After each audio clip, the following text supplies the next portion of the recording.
কাঁঠালের দানার এই রেসিপি দেখার পর কাঁঠালের দানা আর ফেলে দেবেন না। কাঁঠালের দানার এমন একটি রেসিপি থাকলে গরম ভাতের সাথে আর কিছুই লাগবে না, আঙুল চেটে পুটে খেয়ে নেবে। এই রেসিপি একবার বাড়িতে তৈরি করলে বারবার আপনাকে রিকোয়েস্ট করবে কাঁঠালের দানার এই রেসিপি। এইভাবে একবার হলো ট্রাই করে দেখতে পারেন। নমস্কার বন্ধুরা, অমৃতাদি কুকিং চ্যানেলে সবাইকে স্বাগত জানিয়ে আবারও হাজির হয়েছি। তো যে সকল বন্ধুরা ইউটিউব চ্যানেল থেকে দেখছেন তারা প্লিজ চ্যানেলটাকে সাবস্ক্রাইব করে আমার পাশে থাকবেন, আর যারা ফেসবুক থেকে দেখছেন তারা পেজটাকে ফলো করে রাখবেন। আর স্কিপ না করে পুরো রেসিপিটি দেখা অনুরোধ রইল, লাইক দিয়ে ভিডিওটি দেখবেন। তো চলুন রেসিপিটি দেখে নেওয়া যাক। দেখুন বন্ধুরা, আমি এনেছি কাঁঠালের বীজ, আর দেখুন কতগুলো কাঁঠালের বীজ নিয়েছি। এইগুলো কিন্তু খুব ভালো করে আবার আমি ধুয়ে নিয়েছি, পরিষ্কার করে দিয়ে কিন্তু শুকোতে রেখে দিয়েছিলাম। এখন আমি একটা নিয়ে নিয়েছি, এরপরে একটা করে বীজ নিয়েছি, আর হালকা করে এইভাবে আমি বাড়ি মারবো। তো দেখুন হালকা করে এইভাবে কিন্তু বাড়ি মারলে খুব ভালো হবে বন্ধুরা। তো এই যে এইভাবে কিন্তু আমি হালকা করে দেখুন ছাড়িয়ে নিচ্ছি। এই যে দেখুন হালকা করে বাড়ি মারতেই কিন্তু খুব ভালো করে এই সহজে উঠে যাচ্ছে, আর খুব ভালো করে কিন্তু উঠে যাচ্ছে দেখুন। তো আমি কিন্তু এইভাবে হালকা করে এইভাবে বাড়ি দিচ্ছি, আর দেখুন উঠে যাচ্ছে, দেখে বুঝতে পারছেন এই যে ফেটে ফেটে যাচ্ছে।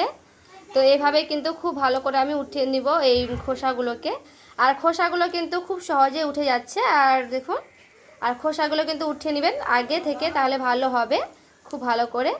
তো সবগুলোই খোসা কিন্তু এইভাবে আমি বাড়ি মারবো একটা একটা করে, আর উঠিয়ে নেব খুব ভালো করে। আর এখানে দেখুন সবগুলোই কিন্তু আমি খোসা ছাড়িয়ে নিয়েছি বন্ধুরা। দেখুন কতগুলো কিন্তু হয়েছে। আর কাঁঠালের বিচি যে কোনো রেসিপি খেতে ভালো লাগে, ভর্তা বা তরকারি। এরপরে এই লাল খোসাটা যেভাবে ছাড়ানো হবে খুব ভালো করে। তো চলুন এই লাল খোসাটা আমি কিভাবে ছাড়াবো সেটাও আমি আপনাদের সঙ্গে শেয়ার করব। দেখুন কড়াই বসিয়ে নিয়েছি, কড়াই দিয়ে দিচ্ছি জল।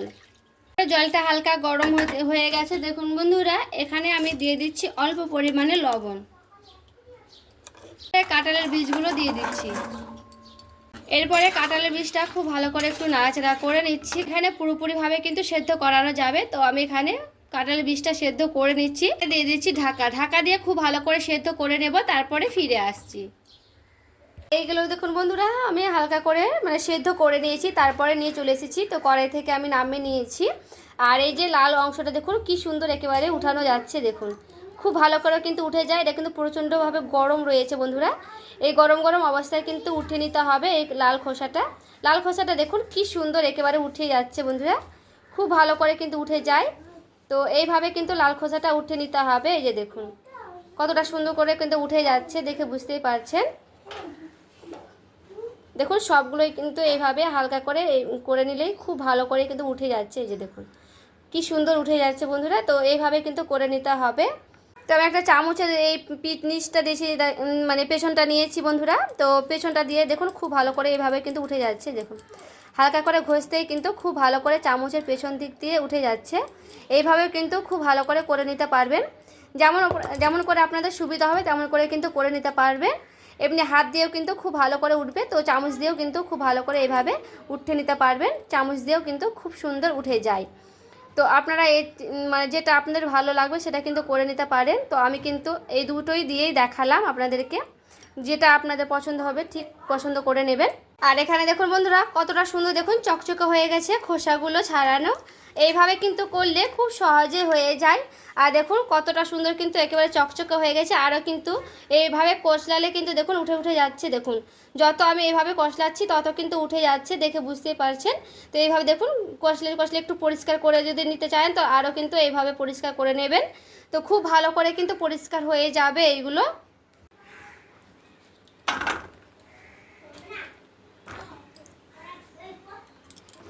এখানে দেখুন খুব ভালো করে কিন্তু আমি ধুয়েও নিয়েছি পরিষ্কার করে। এরপরে দেখুন এইভাবে খুব ভালো করে দেখুন চিপে নেব। দেখুন খুব ভালো করে কিন্তু সেদ্ধ হয়ে গেলে এইভাবে কিন্তু হয়ে যাবে বন্ধুরা। তো এইভাবে কিন্তু আমি করে নিচ্ছি।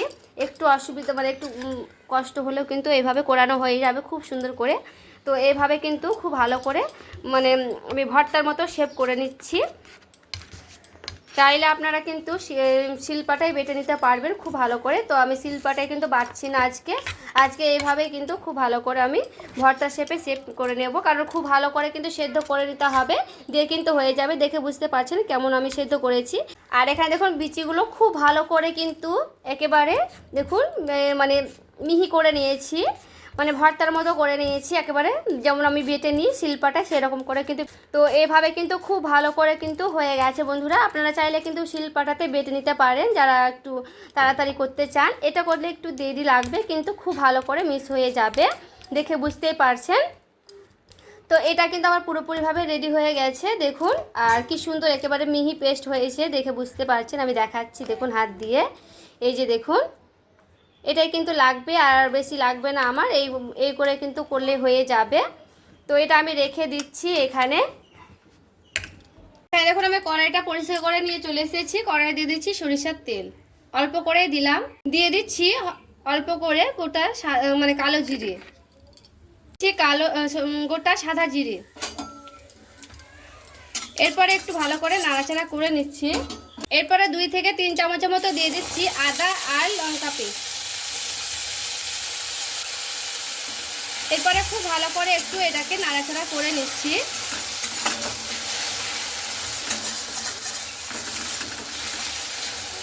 এরপরে দিয়ে দিচ্ছি সামান্য করে লবণ, দিচ্ছি হলুদের গুঁড়া।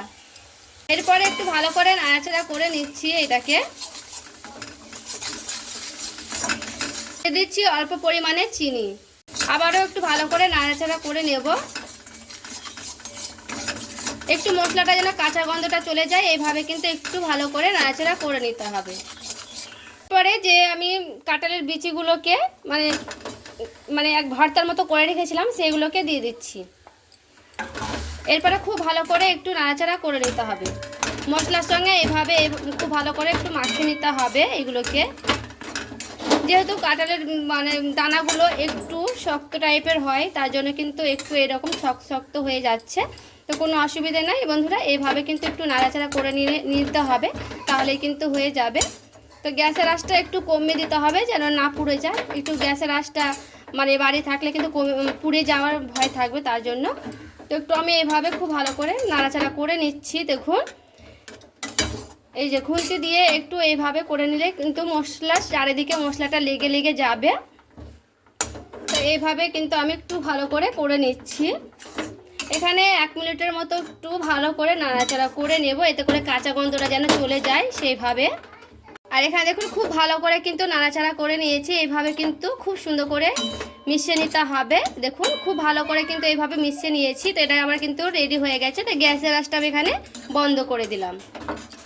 দেখুন একটা থালা নিয়ে নিয়েছি, আর নিয়ে নিয়েছি সরিষার তেল। সরিষার তেলটা খুব ভালো করে এইভাবে আমি থালাতে লাগিয়ে নিলাম। খুব ভালো করে কিন্তু লাগানো হয়ে গেছে। এরপর আমি কাঁঠালের যে বিচি দানাগুলোকে আমি মানে হালকা করে ফ্রাই করে নিয়েছি, এইভাবে আমি ঢেলে নিলাম। এরপর দেখুন হাত দিয়ে একটু এভাবে চেপে নেব, কারণ আমি এখানে একটা ধোকার শেপ দেব তার জন্য। তো এইভাবে একটু ভালো করে আমি করে নিচ্ছি। একটু মোটামোটাই করব, খুব পাতলা করব না, তার জন্য একটু এইভাবে আমি করে নিলাম। সাইডটাকে দেখুন একটু এইভাবে আমি করে নিচ্ছি যেন মানে ভালো লাগে দেখতে সৌন্দর্যটা, তার জন্য। এখানে কিন্তু প্রচুর পরিমাণে গরম রয়েছে বন্ধুরা। আমি তো দেখলেন যে কড়াই থেকে নেমে কিন্তু আমি এখানে ঢেলে নিয়েছি। তো একটু গরম অবস্থায় কিন্তু এইভাবে আমি করে নিচ্ছি, যেহেতু হাতে কিন্তু গরম লাগছে, তবুও কিন্তু এইভাবে আমি করে নিলাম খুব ভালো করে দেখুন। তো এটা আমি পুরোপুরিভাবে ঠান্ডা করে নেব, তারপরে ফিরে আসছি। এখানে দেখুন বন্ধুরা খুব ভালো করে কিন্তু ঠান্ডা হয়ে গেছে, আর দেখুন খুব সুন্দর একটা সেট হয়ে গেছে। তো এইগুলোকে এবার কেটে নিতে হবে। তো আপনারা যে যেমন শেপ দিতে পারেন সে তেমন কিন্তু শেপটা দিয়ে দিবেন। তো আমি একটু এইভাবে চারিদিকটা একটু হালকা করে মানে শেপ দিয়ে দিচ্ছি দেখুন, একটু পরিষ্কার মানে যেন চিকনভাবে করব তার জন্য। তো এই যে এইভাবে আমি একটু করে সাইডগুলো কেটে নিলাম বন্ধুরা। তো এরপরে আমি এই দিক দিয়ে একটু হালকা করে দেখুন এইভাবে আমি পিস করে কেটে নিচ্ছি। তো এইভাবে কিন্তু আপনারা কেটে নিতেও পারবেন, আর আপনাদের যেমন পছন্দ তেমন কিন্তু করে নিতে পারবেন। পরে দেখুন হালকা করে এইভাবে আমি কেটে নিলাম। তো এখানে আমি 2 পিস করে নিচ্ছি বন্ধুরা। আপনারা চাইলে কিন্তু এটাকে 3 পিস করেও করে নিতে পারবেন। তো দেখুন আমি কিন্তু এইভাবে হালকা করে তুলেও দেখাচ্ছি কেমন হয়েছে। এই যে দেখুন কি সুন্দর কিন্তু হয়েছে বন্ধুরা, দেখে বুঝতে পারছেন। এইগুলো কিন্তু দারুণ হয়েছে দেখুন, 4 কোনা করে কিন্তু আমি করে নিলাম। তো এইভাবে কিন্তু করে নিতে পারেন। এর থেকে কিন্তু ছোট ছোট করেও কিন্তু হবে, সে আপনারা যদি মনে করেন তো ছোট ছোট করেও কিন্তু করে নিতে পারবেন। তো এগুলোকে আমি হালকা করে দেখুন উঠিয়ে নিচ্ছি। এখানে দেখুন আমি কড়াই বসিয়ে নিয়েছি, কড়াই দিয়ে দিচ্ছি তেল। তেলটা একটু বেশি লাগবে, তার জন্য এখানে আমি সাদা তেল দিলাম। এরপর দেখুন তেলটা কিন্তু খুব ভালো করে গরম করে নিতে হবে। এরপর আমি দিয়ে দিচ্ছি সেই কোপ্তাগুলোকে। এখানে অল্প অল্প করে কিন্তু ভেজে নিতে হবে। এইভাবে হালকা করে গ্যাসের আঁচটা কমিয়ে দিয়ে নিস্পিডটা হয়ে গেলে হালকা করে উল্টে নিলাম। তো দেখুন খুব ভালো করে কিন্তু এইভাবে উল্টানো যাচ্ছে, দেখে বুঝতেই পারছেন। এদিকটা কিন্তু খুব ভালো করে আমি ভেজে নেব। এরপরে দেখুন বন্ধুরা, এই খুব ভালো করে কিন্তু লালচে লালচে করে ভেজে নিয়েছি। তো এবার আমি উঠিয়ে নিলাম। বাকিগুলো কিন্তু হালকা করে ওইভাবে আমি ভেজে নিচ্ছি। দেখুন খুব ভালো করে কিন্তু ভেজে নিয়েছি। এরপরে এগুলোকেও কিন্তু আমি উঠিয়ে নিলাম। তো এইভাবে কিন্তু আমার সবগুলো ভাজানো হয়ে গেছে। এখানে দেখুন আমি একটা মশলা রেডি করে নেব। তো এখানে কি কি নিয়েছি দেখে নিয়েছি আদা, নিয়েছি লঙ্কা, আর নিয়েছি জিরে, আর নিয়েছি টমেটো। তো এগুলোকে আমি একটা মিক্সি বাটিতে দিয়ে দিচ্ছি। দিয়ে দিচ্ছি অল্প পরিমাণে জল। এরপরে খুব সুন্দর করে একটা মিহি পেস্ট করে নেব। তো এখানে দেখুন খুব সুন্দর একটা মিহি পেস্ট করে নিয়ে দিয়ে দিচ্ছি সরিষার তেল। এখানে আমি সরিষার তেলে রান্না করব, তার জন্য কিন্তু মাপ মতো দিয়ে দিয়েছি গোটা জিরে।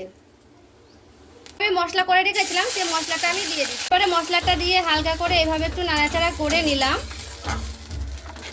দিয়ে দিচ্ছি পরিমাণ মতো লবণ। এরপরে দিয়ে দিচ্ছি হলুদের গুঁড়া পরিমাণ মতো, কাশ্মীরি লঙ্কার গুঁড়া। এবারে খুব ভালো করে মশলাটা আমি কষিয়ে নেব। এখানে মশলাটা কিন্তু খুব সুন্দর করে কষিয়ে নিতে হবে। দিচ্ছি অল্প পরিমাণে চিনি। এখানে দেখুন মশলাটা থেকে কিন্তু খুব ভালো করে তেলগুলো ছেড়ে ছেড়ে গেছে বন্ধুরা। তো মশলাটা থেকে যখন দেখবেন তেলগুলো ছেড়ে ছেড়ে গেছে, তো খুব ভালো করে কিন্তু এখানে কষানো হয়ে গেছে, মানে কাঁচা গন্ধটা পুরোপুরিভাবে কিন্তু চলে গেছে, বুঝতেই পারবেন। তো এখানে আমি আরও 1 মিনিটের মতো একটু ভালো করে কষিয়ে নেব। এখানে মশলাটা পুরোপুরিভাবে কিন্তু কষানো হয়ে গেছে। তো দিয়ে দিচ্ছি জল। জলটা দিয়ে হালকা করে একটু নাড়াচাড়া করে নিচ্ছি।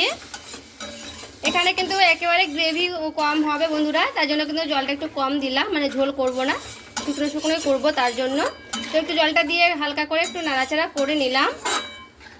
আর দেখুন খুব ভালো করে কিন্তু ফুটে গেছে ঝোলটা। এইভাবে কিন্তু খুব সুন্দর করে ফুটিয়ে নিতে হবে, দেখে বুঝতে পারছেন। খুব ভালো করে কিন্তু ফুটিয়ে নিয়েছি।